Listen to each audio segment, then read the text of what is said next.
This will be part 5 of 1 Samuel, and I have wanted to show that there are hidden formats.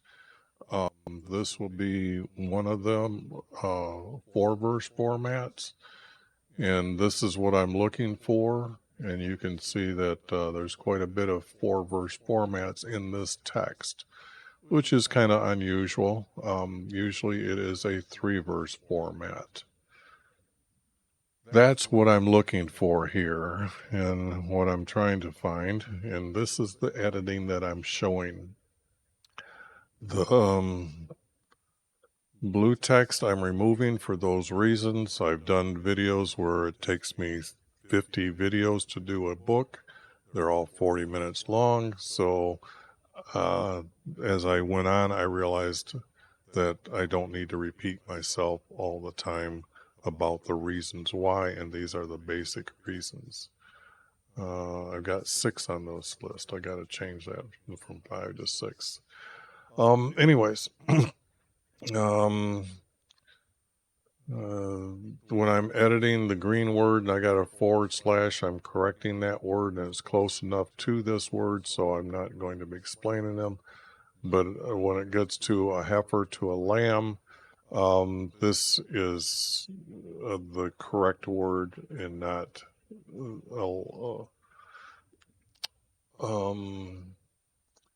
the atheist editing the text. Okay, 1611 preface proves that. If you study that, you'll find that the atheists are actually editing the Bible. They really don't care whether they're using truthful words or not about our Creator. Example, to sacrifice, to offer. An offer is what is done. A sacrifice is the killing of the animal and then removing the muscles. This is being described for a lamb because it's usually a ram that could be 1 to 2 years old. I think it's 1 year, but here it's a lamb, which means it's younger than 1 year, and this is usually a peace offering. Peace offering is used as to ask our Creator to have peace for the people in Israel when there's active war coming up, that they'll do this peace offering, which actually relates to Jesus, but that's not taught today because nobody understands what peace offering is about. It's not so much clear until I've cleaned up the text and explained it to people. You'll go to Jesse's.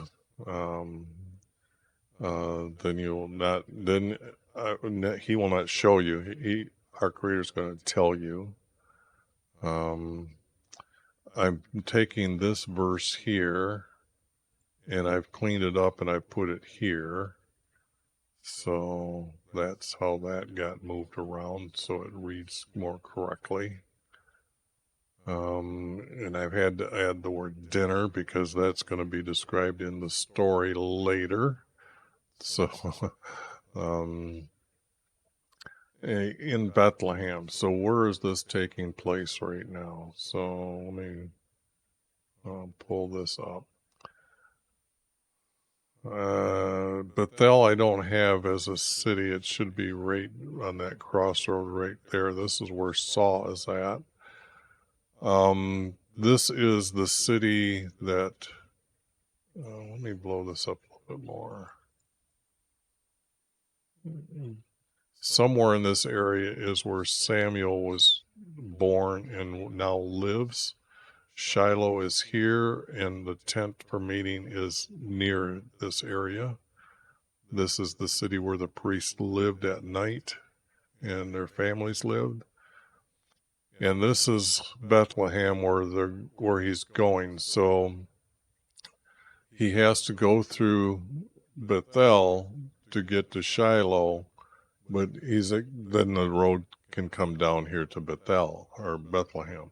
So this is what he is worried about, is that Saul is going to know that he's coming through, because Samuel is very popular and everybody would know that. So that's why our Creator has him, you offer to me, and he will go like he's going to Shiloh, and then he's going to go down to Bethlehem.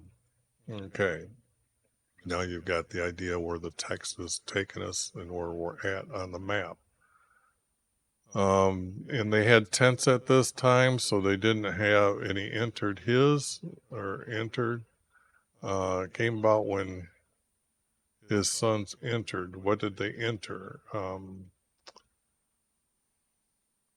They really don't have a place, so I have to add the word tent. And let's see here. I have the word thus being changed to when. Now what I do have is I have a program here that allows me to click on a word, and then I can see how many times I used this word. And this is 10, so the word thus.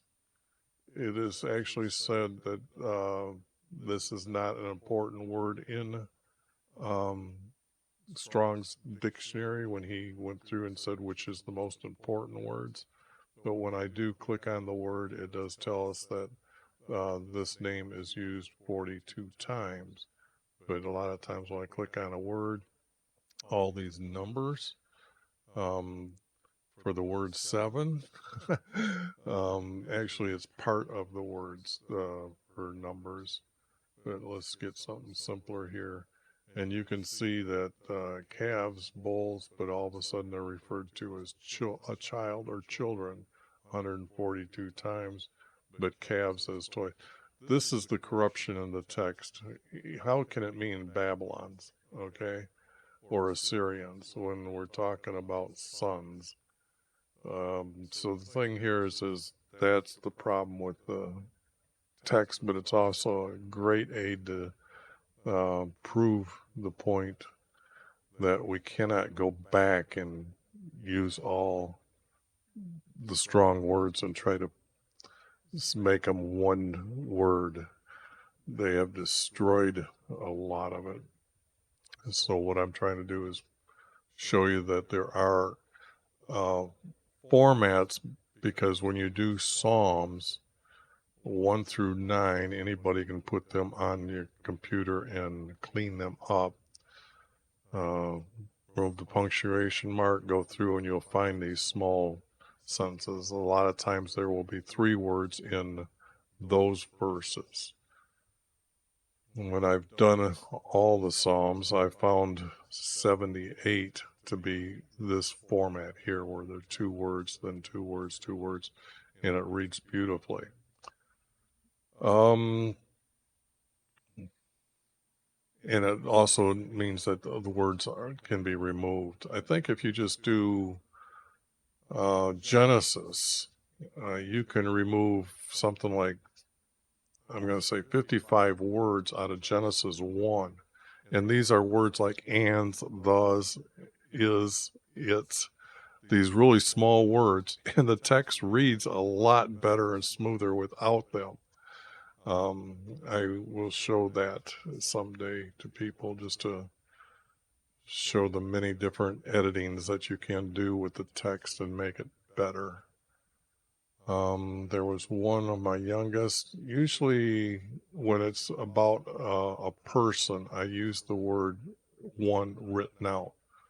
When it means a singularity or a singular, I will use it as a number 1. And that way it's easier to search the text. I want this text to be able to be searched back and forth. I've used rams instead of the word sheep, because male dominancy of male seed being visible, all offspring are related as from a male. 12. Let me see the word so here real quick. Whoops. Yeah, it's not in the text, but usually I will find that in there, and it would be a green highlighted text. I had the word lamps here, oil. When you understand, I got the word horn wrong here.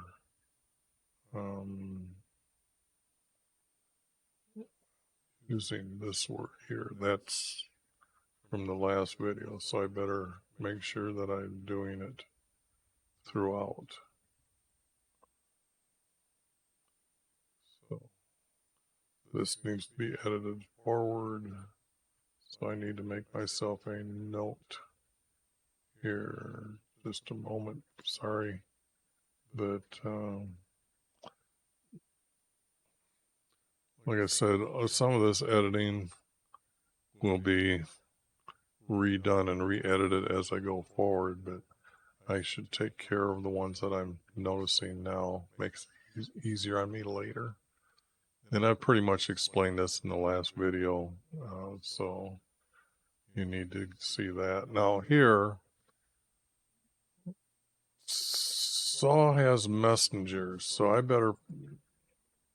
a king would have a messenger, okay, and other cities would have runners. And it would have been only one, so let me correct that as well.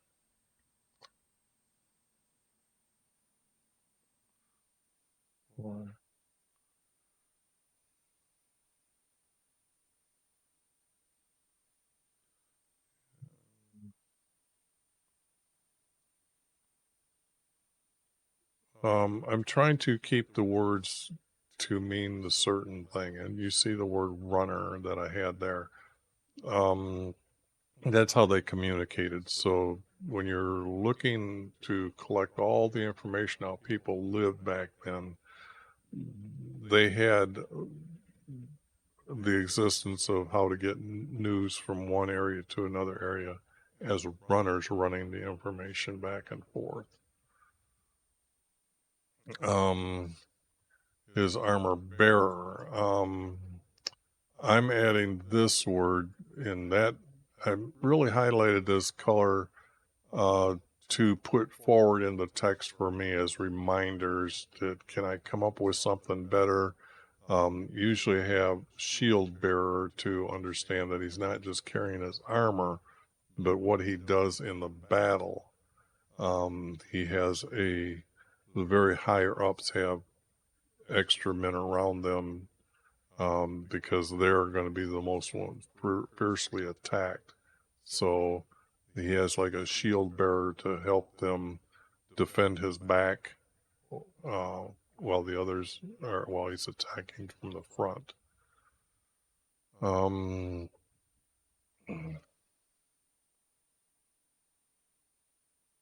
Good battle. It's again, the story is saying that this is again, I'm using this as a river. Let me see here.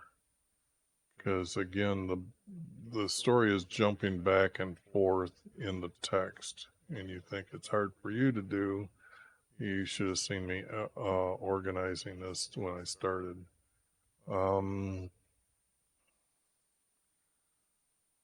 This is the river, and it's all one name, even though today we would have these as or this would have been the major river, and then these would have been different names to that river.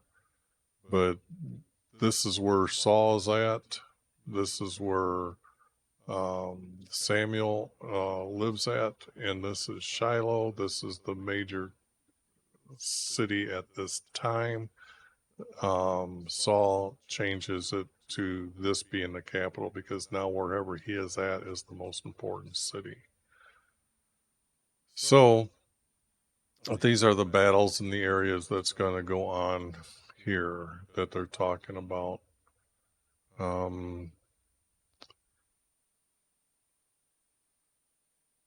Okay, this is the story of Goliath coming through here. And he had a metal sword. Later it tells about the equipment that he's got, but we know that the sword has to exist because David's going to remove his head.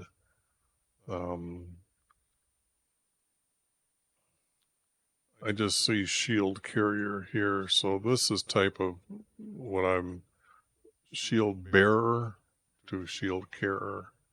Well, carrier difference, but it means the same type of thing. But the object here is I'm putting in a sword.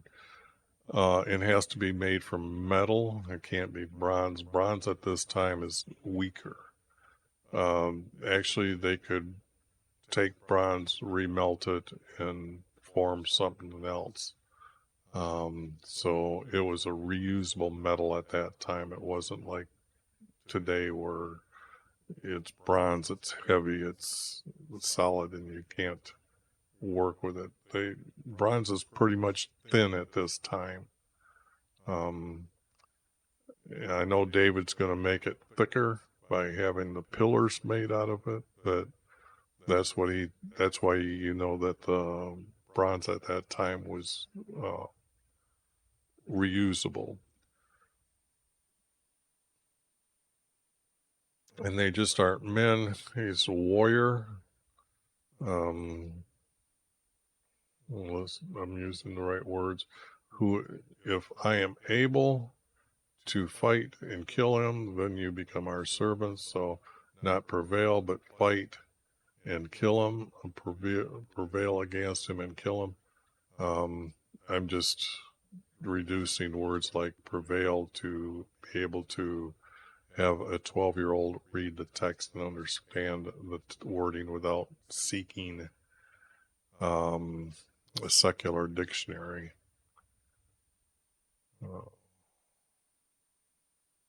Dismayed to disheartened.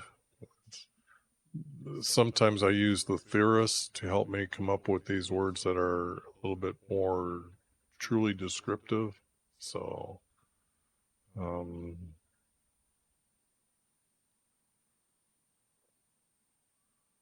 yeah,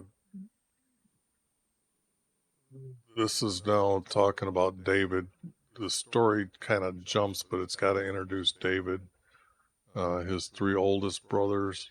I had not older, but oldest brothers, because I think there was more than three brothers at this time, and the three oldest, they seem to be married. Because down here I've had to use the word families because for your brothers. Now this I added the apostrophe here, but the text was saying that these are just your brothers. But if you're going to ask for their welfare, why are you relating the news just to your dad about the brothers? It needs to be their families. So the welfare is going to be referred to the families, and then the news about the battle.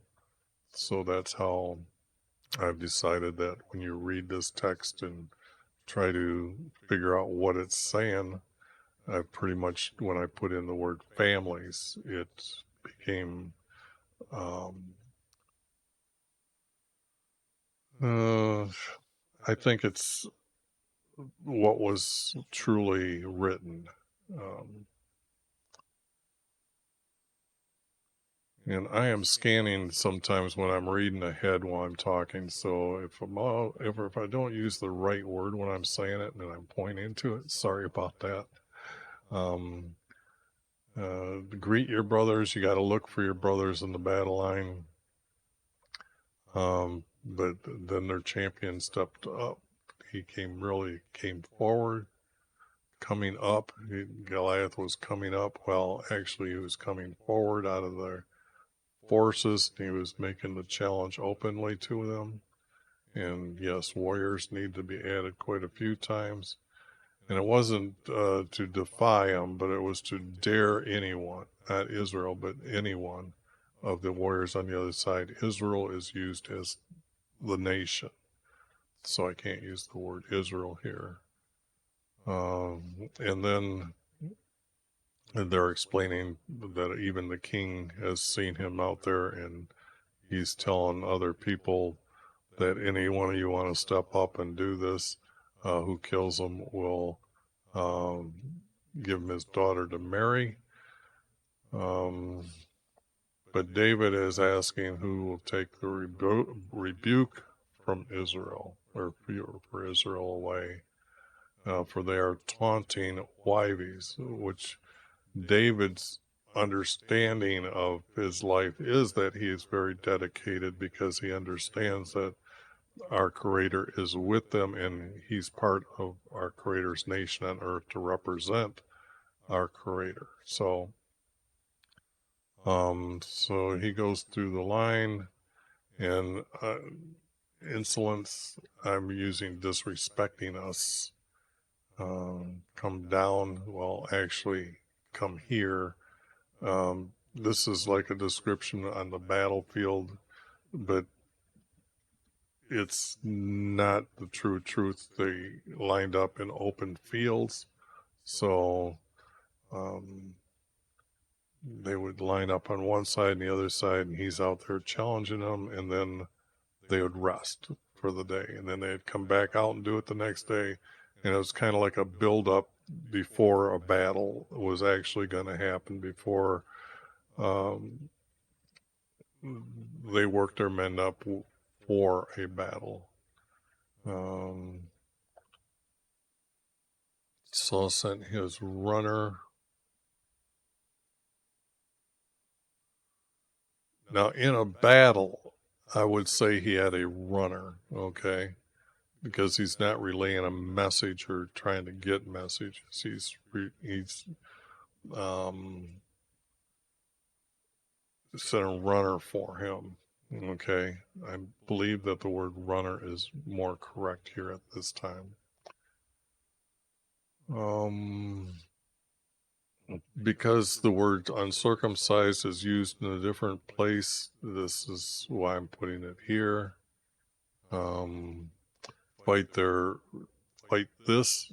They had fight this Philistine, but actually he is a champion of their side, and I'm using the word fight from here to put here to make it meet the format. And you were not trained. He is aware from his youth.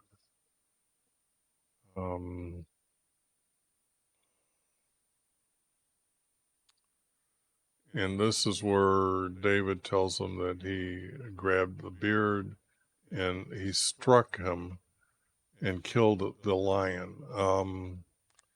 I made it that he cut his neck, because if he's grabbing, he's swiping with his other hand.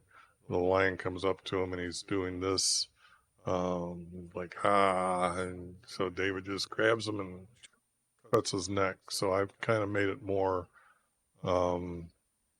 visually true when I'm using these words. Not that he would have struck him in the body. No, that to me, that just didn't seem logical in when an animal raises up like that. So it was more or less that he would have cut his neck.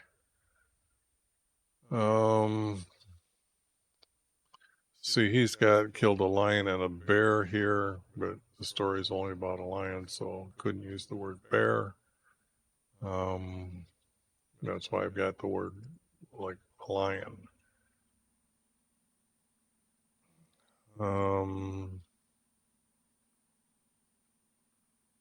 Tested to run, not tested the armor wearing, but the object is that he's going to run when you realize what's going on. And David didn't take a stick in his hand, he took a sling in his hand, okay? So why would he take a stick? But the object is I'm correcting the text. That just is too stupid of a word, because he is going to sling this at his sling, use his sling here. So where is it from here to here? Okay, well, I put the word sling from here over to here. I don't see anything here that's really, but here again, they got with sticks. Like now he's got more than one in his hand. He's coming after him. That doesn't make sense. Not logical enough or reasonable enough.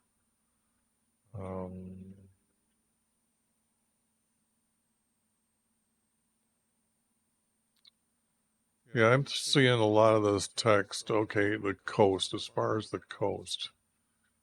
When I'm doing this, I'm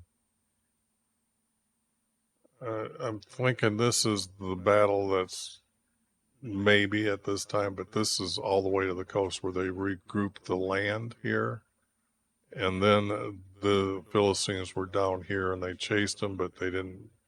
They come back and they lived here, but this was regained, just to show that what's going on here as far as the valley, no, coast to to the gates for. Okay, that's good as well because this is that city here. So, but they would have came and they would have crossed over the river to get here. So, and then our warriors returned. They plundered their camp, which probably means they gathered their weapons and stuff from their camp. And a lot of times they would have, oh, I didn't know that color wasn't right. Sorry about that. Although maybe my beard was covering it up.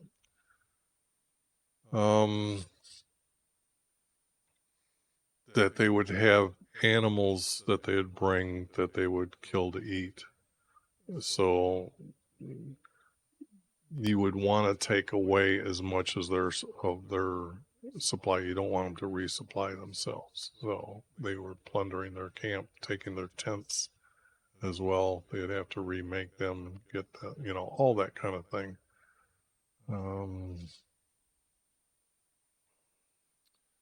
Here, the story is going to say that Jonathan became friends, so I needed to stick that in here.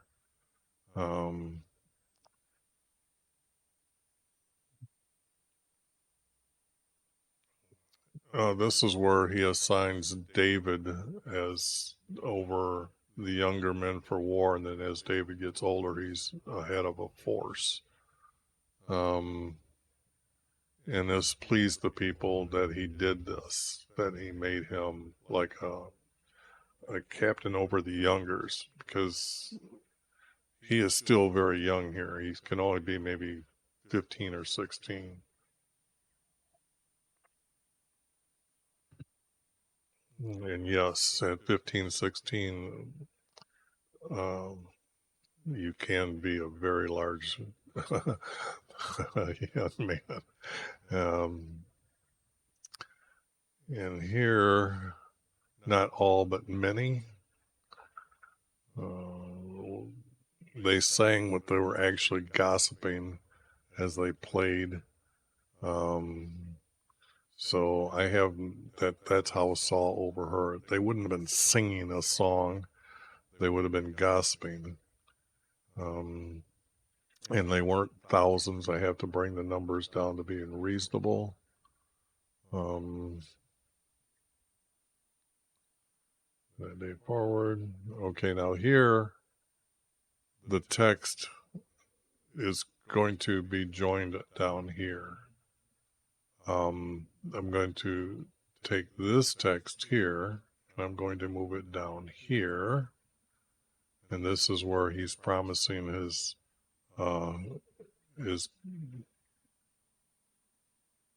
oops, this needs to be, in this verse, it needs to be 1, my only daughter. And I see I've made an error here. I've got to correct that.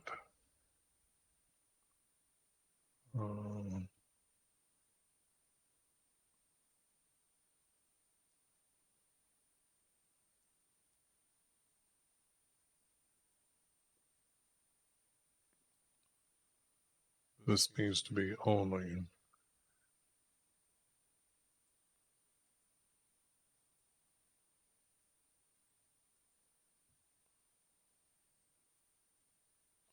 I've changed the text above, and that's what I've done.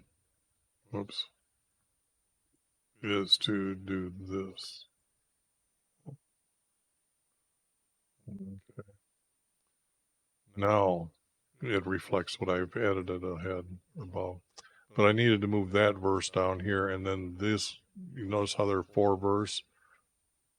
Even though I can pull this out and it's a 3 verse, this becomes a true 4 verse. So a lot of times when I'm trying to prove that this is how the first writer's writing, this would be a great example of showing how a 3 verse that they used stuck in the middle of a 4 verse. So when they were editing the text, this gives a great example of where they started from text that everybody would have known at that time, and then they started jumbling it up for their meanings, and not, like I said, being very truthful. Very good example here of what's going on with this area here.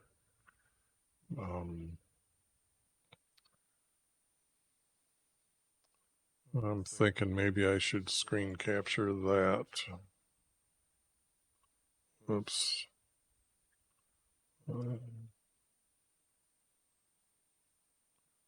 And that way I would use that as a perfect example. By law, son by law. This is hard for me to say whether this is true, because the son stayed in the the way our Creator has the inheritance of the land set up. The sons stay there, but the daughters coming into marrying their sons, they become daughters by law, that they're now supposed to take care of the daughter. So when you say the son by law, this is not really true. You can't transfer the sons to another male to become the son. So I'm thinking that this should be marked in red, saying, I got to figure out what to do here with this, because this pops up a couple times within the text.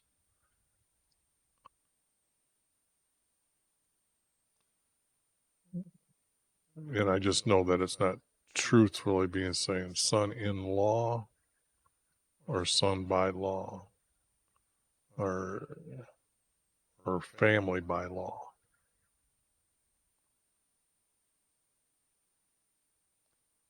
And this would have been large L, because it's a command from our Creator. Not written out that way, but would be understandable as that as a law. And this is where, like I said, his wife that was promised to him is now somebody else's wife given away. So, yeah, a lot of this here, David goes and kills them to cut off their foreskin off their maleness. That is not true. Think about this. Killing one person, how long does that take? How long does the skin rot to do 100? That just is gross and stupidity. So, like I said, they've got this special meaning is for their practice with meditating to have sex with a female goddess. That's what a lot of their text, what they're adding here into there. These are, their words are double meaning for a lot of reasons for them to. Example, when I'm saying they meditate to have sex with a female goddess, they would say incorrect, meaning inside the body correct, because you're meditating. you're thinking incorrect means wrong. So that's the trickery of the words. Like I said, don't change any of the words. That's just you're asking to be condemned by our Creator. I got 5 more minutes. It's taken longer than usual. But no, that's right. Out of all the pages, all the books where I usually throw away more than half the text, this was one of the books that I found that even though it's not very long, I used a lot of the text. Didn't throw away that much. So you might think that there's a lot being gone here, but other books you'll see I throw 3-4 chapters just right out. Because a lot of it is double text, saying the same story a different way. Beneficial to helpful. So I think when you read it, don't need this word. We need it to be this word. Or I need it to be this word.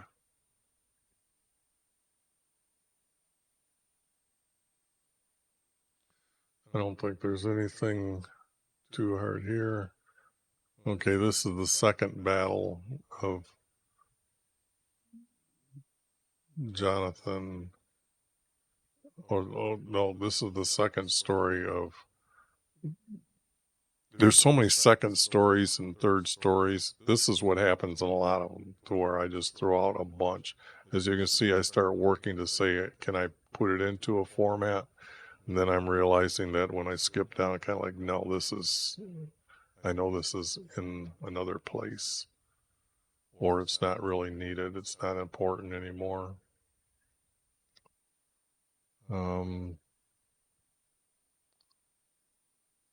Had the word now.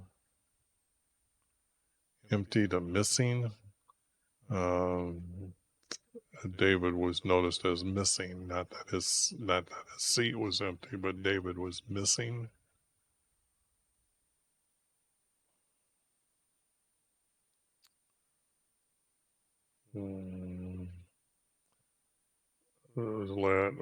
Yeah, I've changed the story here to shorten up all this. It's not really important, but the story stays true by me adding no one was aware and get rid of a lot of stuff here. Now, David was fleeing. Let's see, do I have time to go over this? Yes. Like I said, this is where Samuel was living. This is where the king is now living. And David was fleeing from here. So he went this way, and this is where he is going to meet. And then the high priest and the highest priest, and then he's going to go down this way. So the story is going to be one of Saul's captains was going by when he's seen this happen as well. So here, as he was passing Shiloh, not this place here, Shiloh, this high priest, the highest priest, met him because he has to be the highest priest because he went in and took away the wheat that is in the bowl that's in his meeting room. So it's not really in Shiloh. Was passing Shiloh to get to the tent, near the tent, and seeing the high priest. He was passing by Shiloh, is the word. I think I should add that right now.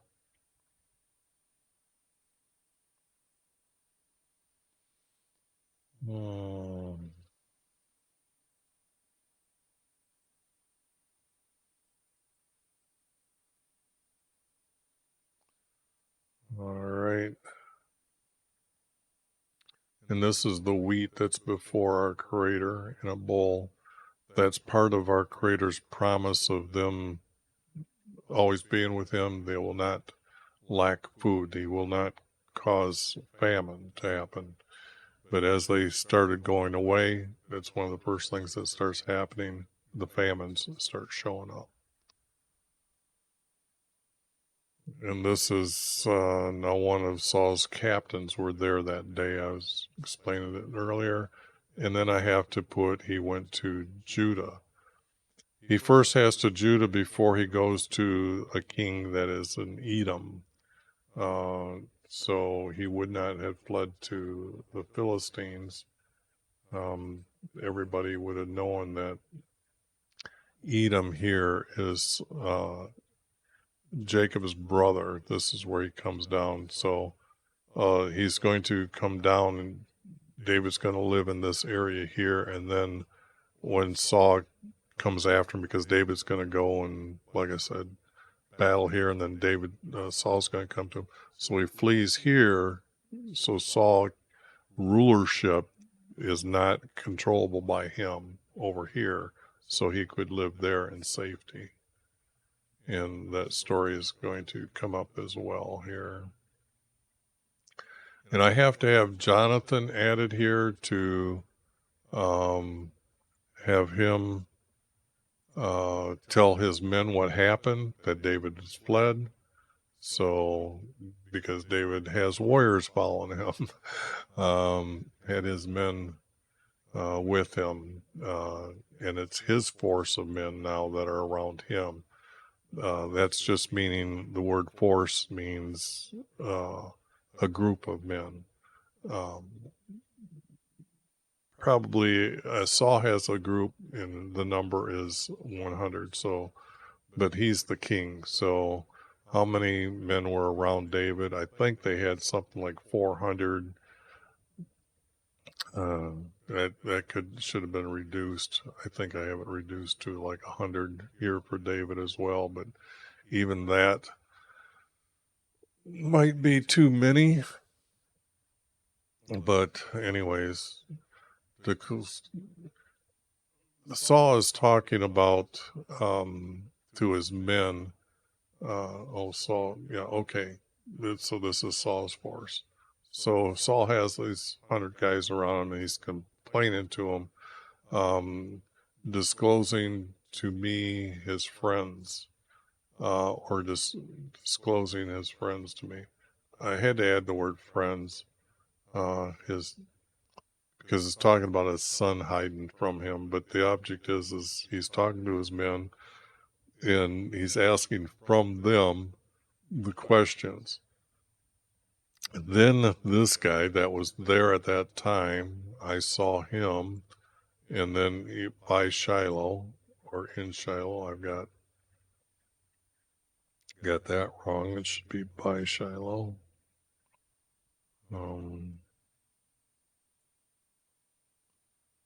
Boy, I guess I didn't really go over the text as strongly as I usually do.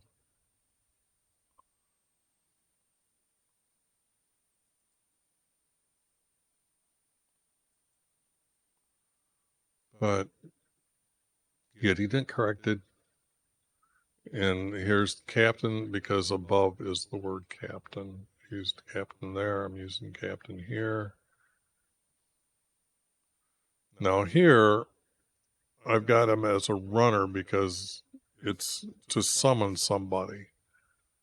So is this runner a messenger as well? I guess I really haven't decided truly what's going on, whether the king always has messengers or just having runners in battle. Because he's got his force around him, he wouldn't have his messengers that he would have while he's living in Bethel. So runner here would be correct.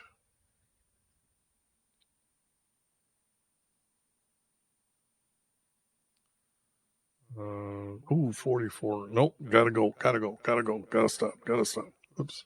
I will start, I'll pick up right here. Whoa.